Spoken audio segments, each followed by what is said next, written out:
The inquest into the death of a 2-year-old girl from leukaemia after she was discharged from Dunedin Hospital's emergency department twice in her last 3 days alive wrapped up today. It ended with evidence from the Southern DHB's Chief Medical Officer.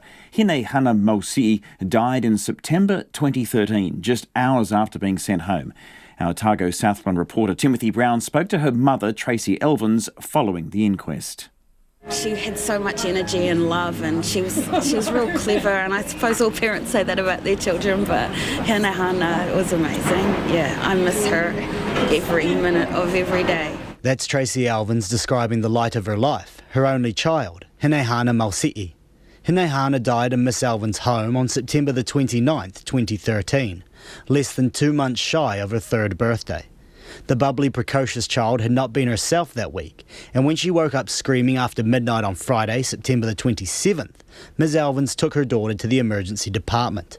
The little girl's temperature got as high as 39.3 degrees, but after she cooled down and was given paracetamol and ibuprofen, Ms. Elvins says she was sent home around 3:30 a.m, with an expectation that the paediatric department would call them to follow up. That was a referral that didn't happen, and that was from that night. So I mention that because they say the time, it could have saved her. It was the time that they could have picked it up that could have saved her. Well, that's another 24 some hours. So. Hinehana refused food over the next 2 days and was lethargic. But when her breathing became laboured and wheezy on Saturday night, her mum took her back to the hospital. I rushed her back. I thought, she needs to be in ED. There's something wrong, and it felt like we were brushed off. They're doctors, so they know what they're talking about. I'm at the emergency department medicine place. Where else could I be that's any better than that? I'm at the hospital. Anything you need that's going to save you is here. But Hinehana was assessed by a junior doctor. Their superior did not personally assess the child, and she was sent home with her parents only an hour after arriving. By the next morning, her temperature had risen to over 40 degrees, but Tracy Elvins still believed the doctor's assurances that her daughter would be fine.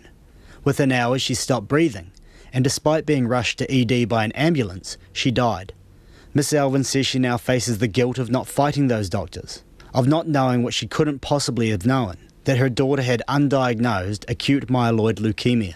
On the day when she wasn't feeling very well and she said that I need to go to hospital, I said, no, you're not, Bubba, you're all right, you're going to be all right. And, you got to live with that. I told her she was going to be all right, but she wasn't, so. Miss Elvins says she still holds anger towards those doctors who have interim name suppression, but most of all, she just feels sadness. Every time I think about Hinehana, and how amazing she is and stuff, this other side is always there of, well, she should still be here, or she could still be here. And I believe she would still be here had they have done what they should have done. Yeah. Ms. Elvins says the coronial inquest has been a healing experience, though she wishes the doctors responsible for Hinehana's discharge on September the 28th were there to give evidence.